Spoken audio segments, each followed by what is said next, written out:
How's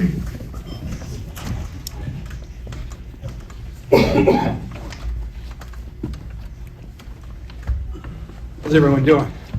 Good. All right. First of all,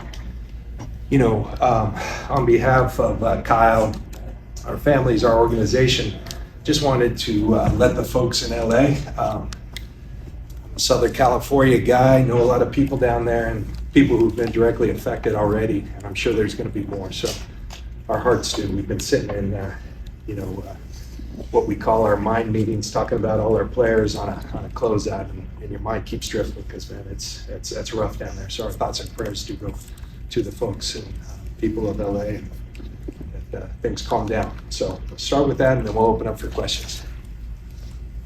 Kyle, can you talk about your decision with Nick and kind of what the overall plan is now at the defense coordinator position? First of all, it was a real tough decision. I love Nick as a person and I love him as a coach. Still trying to hope to keep him on board in another capacity because he's a guy I don't want to lose. But just where we're at really as a team, where I think we need to go. There's a lot of big decisions ahead for us, and as hard as it is for me to come to this conclusion, but I feel there's some options out there that can end up being a better option in the situation that we're in for our team. And when it really comes down to that, the position I'm in, regardless of anything else, that's always the stuff I got to go with. So it's a real tough decision for me, and I'm still hoping that we can keep Nick here. But I do feel there's some other avenues that, in the long run, will be better for the 49ers. Are there internal candidates for both of those coordinator spots? There are candidates, yes. You say who they are, the internal ones? The internal one, I'll give Staley a shot, just talking to him. He's been here. There'll be a lot of guys outside the building too. And just the back-to-back years, you fired your defensive coordinator after 1 year. Do you have to go back through the process of this? I know both different situations. Were there things that went wrong in the process to find these last two guys? I don't believe anything went wrong in the process. I think, I'll tell you what, it's a, I think, more opportunistic or easier process talking about it right now, whatever the date is today. It's a little bit harder in February, which the last two were in. Being the last team to finish last year and before that, the second to last team to finish makes it a lot different. So there's more opportunities out there, and planning on looking at them as well. Would experience being a defensive coordinator be important to you this time?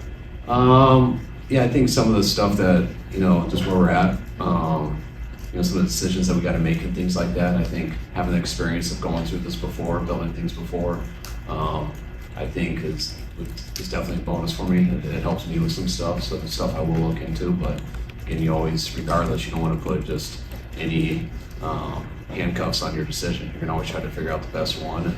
So you got ideas going into that, but just being so early, I'm going to have an opportunity to talk to a number of guys too. So we'll see what that leads us to. Would you consider Nick? You've always kind of stuck to this is who we want to be defensively. Is that still the kind of the scheme you want, or are you more open to potential changes? I love the scheme that we've had here. I think it's one of the hardest things to go to when you got the right guys in the right spots. But I do think people adjust to schemes, and I think you have to adjust too, depending on your personnel. And I think that was a tougher thing for us this year, just going into the season. It was a little bit harder than past seasons. And some of the injuries we had, I think, made it really tough for Nick. And I thought he got better trying to adjust and do different things. But I do think that's something that definitely, I'm not saying you got to change schemes, but you have to have the ability, the history, and the knowledge of how to change some stuff up when you're in some certain situations. And I think that we do need that more going forward. Is Nick under consideration for that special teams coordinator spot, or is is Nick Nick would be in consideration, yes. And just to be clear, he's been let go and you're hoping to bring him back? Or no? I just told him he's not going to be the defense coordinator. Oh, got it. So, he's under contract still, and I'm really hoping that he'll come back. But that's got to be something he and his family feel good about too. And the exact role that we end up carving out for him, which I'll work on here over the next few weeks. Coach, how challenging is that for him to go from being the defensive coordinator to being, and I'm not saying just another assistant, but from being the defensive coordinator to moving back into a different role? I don't know. I haven't done it before. So I'm sure it is a challenge. It has to do with, is that something that you want to do? Is it something you're comfortable with? I I know our building would be comfortable with it. I know our players would be comfortable with it. This was a tough year, but no, Nick didn't lose any respect or anything like that from any of our players or our coaches. And I think if you talk to anyone, whether it's with you guys in the media or just one-on-one, he's got a lot of respect for from people here, and everyone does think he's a good coach. I spent these last 2 days having exit interviews. It's been, to go through these 2 days where all I do is just talk to people and you talk to everybody. Lots of good feedback on Nick, and I think the guys would be real excited if he was here next year. Is there any uncertainty about Trent Williams playing in 2025 for the Niners? Trent's doing well. He had a bruise in the ankle joint, and it probably took a little longer than anyone anticipated. But sometimes that happens, and the good news is it's taken a positive turn. Trent's mindset is where it always is, and he's still very interested in being a great player that he is, and I think he's still got a lot left in the tank. So Trent's committed as ever, and we love having Trent Williams a part of us. Kyle, you mentioned options out there for the DC spot, also special teams coordinator. What are you looking for both spots? I'm looking for a guy who I think will fit with our team the best. I like to sit and talk to guys about our personnel. I want to obviously talk to someone about their plan schematically and what they like to do, but that's all great. What do you plan to do with our team? And that's what involves certain people. In terms of when they look at what we have, what they think we need going forward, what we got to go get. And so I want someone that kind of meshes with what I believe in. But I also believe in that you got to fit to come up with the best thing possible that fits our situation right now. So that would be talking about our personnel, the roster thing, a lot of things like that, and what their plan would be with it. And would you be open to someone running a different scheme from the past seasons? Yeah, don't open anything. Brock talked the other day about wanting to get an extension done as soon as possible. Do you have that same optimism that it can get done by mid-April when spring workouts start? Well, listen, I think what we know about Brock is that he's our guy. We have interest in Brock being around here for a long, long time. He's done so much for our organization. He's won big games, and had a little tougher task, as we all did this year, with some of the things that happened throughout the course of the year. We just never could string games where we were all together. And through that, he continued to lead, he continued to play at a high level. So we have every interest in him being around. The way this thing goes, these press conferences are necessary, but always kind of silly because Kyle's coaching. We spend time together all the time, and there's big issues that affect the team. But he's just getting off coaching. He's had his door shut for 2 days, doing exit interviews. We were just up, but we were talking about our players. We'll have some time here in the coming weeks to sit together and put our whole plan together. That's obviously a priority, that position, and we'll give it that attention. When you guys last sat up there, like in training camp, one of the big priorities you said was, we have to have finishers this year. And you guys got outscored, I think, 165 to 88 in the fourth quarter. So what does that tell you about this team? What went wrong? Is it physical stamina? Is it mindset? Is it personnel schemes? What do you point your finger to? Yeah, you don't want to have excuses. A lot of our finishers weren't out there, And then on top of it, we still had opportunities. We still put ourselves in good position, and we couldn't get it done. So we have to own that as a team. That's why we're 6-11. We have a high standard. We had high expectations. We fell short of that, and it's our job to fix that. And I know that Kyle and I are committed as we've ever been to doing just that. We don't plan on being in this place. Don't like it. It's terrible to sit home and watch something that you expect yourself to be in the tournament. And we're going to go about the work, and we're excited about the work to do just that. But I do believe we have finishers on this team, and we've got to continue to add to that. We've got to continue to infuse youth and good football players to this team, and we'll do that. John, the last couple of off seasons have had a lot of drama, and maybe Kyle can address this too. And a lot of it, there's social media posturing, or maybe some of it has already begun. Just, is there anything as the organization that you can do to kind of mitigate that, calm it down? It just seems like it's heated up at times in the last few off seasons. Yeah, I think every team has a certain measure of that. I think we have a lot of good players, and one of the things that comes with having a lot of good players is it's hard to feed everyone, you know, and you got to make tough decisions. And we're certainly at a point where we've had a 5-year run with 4 NFC championships, 2 Super Bowls, and you know, you have to go back to the fundamentals of really building the thing. The lifeblood of your organization needs to be strong drafts because it gives you young players that you have under contract. And so I think we had multiple, I think 7 players that were starters off that draft class, whether we expect them to be, they did, and they gained really valuable experience. They even had free agent guys like Evan Anderson who contributed, you know, a lot. And so I think we're really excited about this rookie class and that movement. We've got to continue to add to it. We have 10, probably right now 9 draft choices. We think we'll have 10 with comp pick, but you know, we need to continue to add to it in that way, and you know, hopefully continue to have hard decisions because we have a lot of great players here. Cal, you mentioned This is not you the have first some year that special teams struggles here. Finally noted, you don't take a real detailed interest in special teams. Does that need to change a little, Kyle? Can you get more involved? Do you need to get more involved? I mean, what do you mean by don't take interest in special teams? Well, you say you know you're not watching the kicker tryouts and that kind of. Well, I know they're offhand comments. Let I'm not trying me to- help Kyle there. I would tell you Kyle spends an inordinate amount of time with all phases of our team. Special teams is extremely important in the way we construct our rosters. We can, you know, the time is there. Kicking, neither of us are kicking specialists, so we don't sit here and profess to know everything about kicking and things of that nature. But the time issue, I'm sorry to interrupt, Kyle, but No, he spends plenty of time there. I just don't BS you guys. That's fine, yeah. Turn it around on me there. But no, I just don't BS you guys with that stuff. But to say like, I mean, we spent some heavy draft picks on special teams players, which I think is an investment. We spent some salary cap on guys. I mean, bringing guys like George Odom, having playing against fouls here these last couple of years, and that's bringing back. Those are special teams decisions. Spent a 3rd round pick on a kicker. Making special teams changes is why special teams is important to me, because we do work at it, but it's you know, wasn't good enough this year. I don't put that just on Brian by any means. I mean, losing your kicker, losing your punter, when injuries do affect the roster, especially offensive and defensively, but it did affect the most with special teams, and I think that was unfair to Brian and a tough situation to put him in. But I do think it's an avenue we can get better in, and you can't change the whole thing out, and so Brian ends up being the fall guy for that, and I really appreciate him. Like, he did have a real good 3 years here and worked his tail off and was very loyal to us and was a very good coach, and he'll bounce back on his feet and we'll be going against him soon, I'm sure. But special teams is part of football, and everything part of football is extremely important to us. Cal, you Must talked make about you it. guys have some hard decisions to make when it comes to guys that will just period.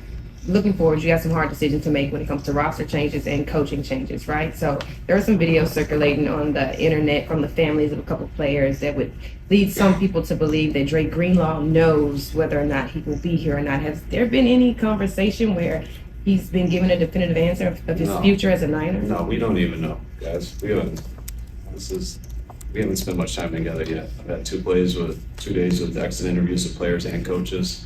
I mean, players don't know either. And that's what's hard for players. They're under contracts. They know when their contract's going to run up. That's emotional time for players, for their families, for wives, girlfriends, whoever it is, kids. Just like it is for coaches when I can't always tell them exactly what their future is going to be the day the season ends. It's tied to a lot of other people, and I know I've been on that side. I know wives are texting you all day asking what the deal is, and they don't believe that you really don't have an answer yet, and I know what they look like when you walk them to the door and they're like, what are we doing with our lives? And you're like, I don't really know. There's a lot of things that you want to solve so fast for people that is stressful for people sitting in our chairs, but you can't solve everything at once. A lot of things are tied together, and when you hear things like that, or Greenlaw, like, we're doing everything in the world we can to bring Greenlaw back. We're not into losing really good players who are unbelievable people. So we're going to do everything we can to never lose really good players who are good people. But that's also a very hard challenge, very hard. And that's something that you don't just talk about in one meeting. There's too many things that connect to that. Draft, free agency, roster, years, all that stuff. And it takes weeks, months to decide. John, I think the only thing I'd add to that, the communication with the players is what's most important. I know I sat with Dre and always have great discussions with Dre. I know about his want to be here, and I know our want to have him here. And like I said, there's realities and there's tough decisions and so many factors to all those things. But believe me, the desire on both sides is there. Kyle, You mentioned a couple of weeks ago that you wanted to. What was I gonna? Go ahead, Jake. You mentioned that the scheme, because of personnel, it was harder on Nick. When you look at the defensive line, I think the wide nine is coming to scrutiny. How much do you view, especially in the run game, the struggles there being schematic, and how much of it is personnel? I think it's a little bit of both. I mean, first of all, like, regardless of injuries or anything, like, this year is most disappointing to me because regardless of injuries, I feel we should have got a playoff team. And you never know what happens in there. But when I go back to the hardest thing for me this year was those 3 games I've talked to you guys about. First one versus Arizona, first one versus LA, first one versus Arizona, second one versus Seattle. I thought we did. We should have won those games, and we lost them at the end. But I thought our own mistakes, which means we would have been 8-2 going into week 11. And that was the hardest thing and then we had some real bad injuries, which were going to be tough. That's to me what made it steamroller where we didn't have a chance to make the playoffs. So when I look at that stuff, like, that's the stuff that I feel we got to fix the most. And is that scheme? Is that personnel? And that's football. You got to adjust. I mean, your scheme changes when people are getting hurt, when you can't do exactly what you want to do. It happens on offense all the time. You guys are going to see, I hear it from you guys, but the offense looks different when a different quarterback gets in there. It looks different when Christian McCaffrey gets in there. It looks different all the time, and that's how defenses can be too. But you have to build it that way, because it's really hard to just change something up in 3 days of practice. You got to have that foundation of how you implement it and where you think the season can go, and that's what you really truly try to build in the off season, and then in the training camp. And that's something I think we'll be better at building this off season, having a little bit more time to do it, being a little more prepared for it, because we saw where it went last year. And that starts with getting a coordinator in here who can help us map that out. And once we do map that out, it goes right to free agency and how to make sure we can get the best possible situation that we have out of the situation that we're in. And then it goes to the draft, and when that's over, all the guys are here, and then you get to work. John, along the same lines, you mentioned a couple weeks ago that you wanted to find the root causes for the down season beyond the injuries. In your mind, what do you feel those root causes were? Yeah, I think my point there was you don't just want to say it's injuries, because like Kyle just mentioned, we had games within our control. Despite those injuries, we were in position to win a lot of games. So I think you just want to dig deeper and you want to look at everything, and that's what we'll do. That's part of our process. That will always be part of our process. We can go more in depth this year. I think you always try to look for the positive in situations, and there isn't a whole lot of positive not being in the playoff run. You have to make it a positive because we have this time. How are we going to use it? And I think we can focus a little bit more on where we want to go, where we want to evolve in both personnel, scheme, all these things. And that's what we'll do. We'll take advantage of the time. In a sense, it kind of energizes you to come back and have this time to really put our minds and our staff's minds together to come out with the best, to give us the best opportunity to compete going forward. John, you've been doing this for a while now, and you drafted Greenlaw and Jennings and Purdy and guys that are insane competitors. Did you know going into the draft those guys were insane competitors, and how do you find more guys like that? I can't say you always know. Like Juwan Jennings, we don't spend a lot of time watching like highlight tapes off the internet, but up in the draft meeting, someone said you should watch this highlight tape, and so we did that with Juwan, and it was insane. It really was. It was so you kind of had an idea of the type of competitor. I smile when I talk about Juwan because I love the way he plays. I love the way he competes. You don't know on every player, but I think the process and the way we include everybody, the way we pair personnel staff with coaches, and the thorough process we have, it's a good process. So you find guys like that, and I think we're going to rely on that process and challenge to continue to get better. what we know is when we have consensus up there, we do really well. And, we've done that, and we need to continue to do that. Kyle, do you plan to make any changes to the offensive staff? And related to that, I know Clay, you let him call plays in the last game. How did he do there? And do you expect his role to grow or shift within that structure? I thought he did an awesome job. And Clay's role's going to be the same as it's been, which has been the offensive coordinator. He just hasn't had that title yet. I mean, Clay's done as much as anyone on offense for these last 2 years. So this is his second year doing that, and he gets better and better each year at it. Just hasn't had the official title yet, and now he'll get the official title, which he more than deserves. But it's more about recognizing what he's already been doing and doing at a high level. Will you continue to call plays, or will you delegate that sometimes? Yeah, I'll continue to call plays, but it's playing on everything the last 2 years together, kind of hand in hand, put the game plan together. Yeah, I call it. Only one person can speak to the quarterback, but him, Firster, Fleury, those are the guys I rely on through play calling throughout the game. It's not like I'm just in silence there calling every play. I'm discussing it with the guys we prepared for with in the week, discussing it with the guys who are talking with their players and what they see. And it's the same thing we all did for Clay versus Arizona. Considering what Ricky went through, how do you both judge the season he had? I thought Ricky had an unbelievable season. I know the gunshot wound is the biggest, obviously, but I've never had a rookie player miss all of OTAs in training camp and have much of a successful rookie year. And it's tough to do that. For him to do that and then get into week one, which I knew he would be way behind because of that situation, and then get a gunshot wound, kind of made me think that we were going to get nothing from him, and just in terms of how could we and how hard that would be on him. But how quick he came back from that, and then when he did, just to watch him go through rookie things in a live NFL game and stuff, and then have to watch him come back from that stuff throughout the year and still hit a rookie wall without a foundation of an offseason and stuff like that. I thought it was a huge success for him this year. I'd agree. You have these exit interviews, and you always take away impressions. And the coolest thing, some of these rookies are typically they're just done. You think about it, long college year, right to combine training. You get drafted, you go OTAs, all that. Ricky, one thing he said to me, Mr. Lynch, I just want to keep playing because I feel like I'm just getting my feet underneath me. So that's really cool that he has that excitement. And he's going to use that. I said, now the key is you use that to motivate you through this offseason. The best players, they don't ever take a rest. They shutter down the intensity and things like that, but they never rest. And so his mindset, I can tell, is right. He's a really good football player.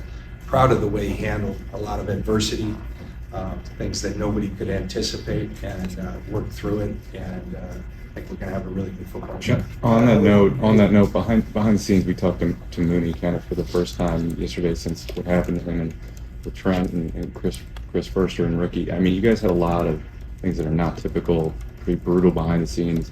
How hard was that behind the scenes, and how did you both navigate that? That stuff's always tough, and I mean, and the football season's so intense for everyone. I mean, that's why anyone who's really been my friend over the last 20 years realizes you're not going to know anything about them for about 7 months, because we kind of go into a hole and you get caught up in the season and all that stuff. But we all do have families and stuff out, and it does weigh on people. But like, you still got to come and you got to do your job. But like, that stuff is hard, and you watch guys go through it, and it's, I think you don't like to watch anyone go through something tragic, but you really watch how impressive people can be going through that stuff. Like, it's when you watch people really grieve and things like that, you realize that's the hardest thing all humans have to deal with. But then to watch people who are grieving so badly and still have to come into a room and then go perform at a high level, which is a whole different type of pressure, and to watch them handle it and get through it, you realize how much stronger some of this stuff makes those guys, and then inspires guys around them, and it does make you closer at times. But like, I think our stuff was pretty documented this year. But there's stuff like that every year. Maybe not quite as big, or as many of them, but a lot of teams deal with that stuff, and we've been through a number over these years. And just going through it with Chris Firster and his wife last year, just for passing away a week before the Super Bowl and things like that. And going through it with Johnny over the years when him battling his cancer and things like that. Like everyone has those tough moments in life, but when you have to do it through this, it is unique. But when you go through it, I think it does make people a little bit closer and a little bit stronger for going through some of those moments. And that's this is it's a production based business, and we're paid to win games, compete for championships. The one thing I will say, acknowledging that we fell short of that standard, I am proud of this team, the way we hung together. It was, like Kyle said, there's always things, and there's things behind the scenes that no one hears about. Frankly, one of the craziest things about this job as a player, I prided myself with really knowing my teammates. There's so much stuff I never knew that I'm disappointed that I didn't, because now as I sit in this seat, so much comes to you, the challenges people are going through. And I will say that this season, I've never had anything like it in terms of the amount, the severity, the unique circumstances, and I was proud of the way our team stuck together, had each other's backs, and stayed together, and I do believe we'll be stronger for that. John, I know it's really tough to find instant impact offensive linemen. Does Dominic Pooney's success this year help you identify or further crystallize the blueprint, what you might be looking for I think in the it draft? shows that our process worked there, and I would say he really exceeded our expectations. We thought we got a good player. I think he showed us a little more than that. We were just talking about it upstairs. Everyone saw the real strong play, the consistent play. I think there's more in the tank, of where he can grow. I think the toughness, he dealt with some, he had an AC joint one week, and we were really questioning whether he could play on Sunday. He practiced on Wednesday, and I've had that same injury. I always prided myself on having a high pain tolerance. That stuff hurts, and he didn't miss a practice. So I think he's got the right mindset too. And we got to continue to find guys like Tom, because he's going to be a good player for us. Question for both you guys. How would you assess Brock's performance this year? How important is it for you to have him back, in time for OTAs, just given his support back? Yeah, definitely. It's important to have our whole team back for OTAs. It's actually, last year, it was like 8 weeks after our last game that our guys needed to be back for voluntary work and stuff, which I think is real important. And the year before that, it was like 9 or 10 weeks. So these last two, and then when we all got back, it was like, you could tell we all were back, but we wish we had a little bit more time. And when I look at a calendar now and realize we have 14 weeks until we need to get back, like I expect everyone to be ready to go and excited to really get this going and play some football. And that starts with Brock. Like, Brock is the leader of our team. I've loved these 3 years with Brock. I plan on being with Brock here the whole time I'm here. So Brock's been a stud. He's a guy I got a lot of confidence in, and just as a human. But it starts with what he's done in the field these last 2.5 years, and capable of winning a Super Bowl with them. We just almost did, and I know he's capable of getting another Super Bowl in the future. John mentioned a 5-year run for his champions. I know he wasn't saying that's it, but do you think you need to kind of set the stage for another kind of era or another refreshing? Kind of what's been going on, like what went on there was really good, and now it shifts a little bit. Yeah, I think it shifted in that time also. I think we won the Super Bowl in 19, and the next time we went, we had, when we went in 19, we had a rookie receiver and a veteran receiver, and Deebo and Emmanuel. The next time we went, we had BA. First time we had a different quarterback. 4 years later, it's Brock. I think we did have different guys on defense. I think we look at, I don't remember the numbers, but I feel like there was like 8 guys who played in that 19 Super Bowl. So I think we have already done that. And I think we've got to do it again, without a doubt. I think when you do come up short, like we did on February 11th last year, I do think in the offseason when how close that could have been, and it just comes down to a couple plays, and everything you want to think about is how to make that up. Because you do believe you can do that again. And I think that's when people talk about windows and stuff like that. And I think that's how we did spend our offseason, trying to look at how we could come back and make that game up and get to that point this year and pull it off. And we took our best shot at that, and it didn't go right. and now we're going to do it again. Does that mean like every thought is to try to get to that right now? I think whenever you think that way, you're selling your organization short. You got to always think right now, but you got to think big picture too, which to me in football is always on like a 2 to 3 year time frame. And I think we've been doing that really since we've been here. We've never fully sold out for that year. And but we always want to be competitive and feel like we have a chance to do that. And we felt that way about 5 years in a row. We've gone to it twice, and I feel like we had very good opportunities to win both of those games. And that's the thought process we're going to have every year. What did you both learn as a coach, a GM, about yourself and about the team with the whole Devondre Campbell episode? What did we learn about yourself as a coach and a GM? What I already knew. That's something that we don't roll with, and it's hard to stomach. And once we saw it, we're done with it. Question for both you guys. You know, you guys have been doing this a while together now, and you guys know the way football is. You know, when you lose, it's a brutal game, and yet you guys don't point the finger at each other. The discussion's always like, do we have enough talent? Was it coached well enough? How do you resist the urge to fracture? How do you stay united through the pressure of this whole thing? I think that's why I really wanted him to be here with me. I mean, John got in this for the right intentions. It was to try to put together a team to win a Super Bowl. That's what he's committed to. That's really the simplest way that everyone says, you know, but like in this business, you always go through hard times, but it's never just coaching and it's never just personnel. It's everything. That's why there's never a quick answer, like on anything in football. There's 22 variables out there every play. There's a long season. There's lots of scheme that's involved. There's lots of talent that's involved.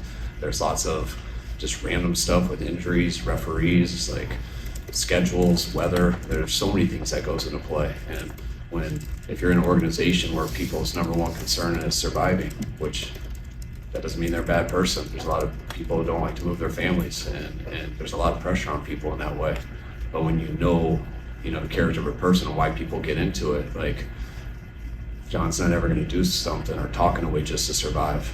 And anyone who knows how I am, like I'm not like that either. Like you're not going to make a decision just to scapegoat someone or just to survive. It's hard to in this business because it's a cutthroat business, and it's hard to tell your family to move and things like that. But that's to me that's why John is who I wanted to work with, because I knew why he was getting into it, and those are the things. And I also knew what we were going to have to go through for a little bit, especially our first couple of years. And anyone who says they're going to be a certain way, when you go through those hard times, it's human nature. It's a little bit tougher to be that way, and that's why I feel so fortunate in just the situation I am in with someone like John, with someone like Jed, with how his parents are. Like it's just, I've never sat like I can always just tell what I think from a football standpoint, and I know I'm going to get from John what he thinks from his football standpoint. It's not always the most fun answer. You got to admit a lot that you didn't do right, but that's the truth of it, and that's the only way that you can consistently overcome things and find a way to consistently be successful. Yeah. Matt, I would just say it's respect, and respect is earned, and we felt alignment when we came in here, and that's only strengthened since we've been here. And that's not always the case, and it's not just blind loyalty and blind trust. It's earned every year. It's earned every bit. What I know about Kyle, he's a good person. I know he gives us, I say it all the time, he gives us an advantage, I think, every year, every week. And he's obsessed with always continuing to evolve and and I think when you have that, you have his natural instincts as a coach. You have the staff, people want to work with him. People want to work with us, and you gotta come to grips with the successes, with the failures, but never lose what the ultimate goal is. And I think we've been able to do that, and we challenge each other, but we have each other's backs. And that's a good feeling, and we got to keep forging ahead and get done what we came to get done here. All right, guys, two more, and we'll end it. Brand, Shanahan, Mayo, go. John, with the contract reworking for Javon Hargrave and kind of setting up the post-June 1, what did you express to him about the plan and what you would expect from him, or whatever the case may be? Yeah, just that, Matt. It was we had some salary cap challenges, and that was something that allowed for the post-1. You can early designate it, and what I told Javon is he's a player we really like. Same reason we went out and signed him. That hasn't changed. He's an impactful player. We do have some challenges, and so this doesn't mean we can't compete for his services. It allows him, though, rather than waiting until post-June 1 and being SOL because free agency already happened, it gives him an opportunity to go see what his market, and that may include us. So we'll get into our plans. We know Javon, who he is. He's on a good track coming back from his injury, and would we be interested in having him? Of course. Is that something we can come to an agreement on, and is it something that fits in our plans? We will see, and that's the exact conversations I've had with you. And that happens at the start of free agency, you'll be free to Yes. sign. Yes. Is that different than those situations? Deebo's under contract. Yeah. You expected that? Yeah. Good player, and has done a ton for this organization. And we're not in the business of letting good players out of here. All right, last one, French. You just took my question. Oh. Then we're good. I don't want to waste anything. You had to, with Armstead and Juice last year, obviously different results, but again, that was something we had to do because of finances. Do you expect to have to do more of that this offseason? We will see. We'll see. We do. There are realities. There's challenges. Like I said, we've got a lot of really good football players. The York family has been really good to letting us reward our players, and we've done that in a number of instances. That becomes tougher and tougher to continue to do. So we'll look at every avenue to become a better team, and we'll see where that takes us. All right, guys. Thanks, guys. Thank you. Thank you.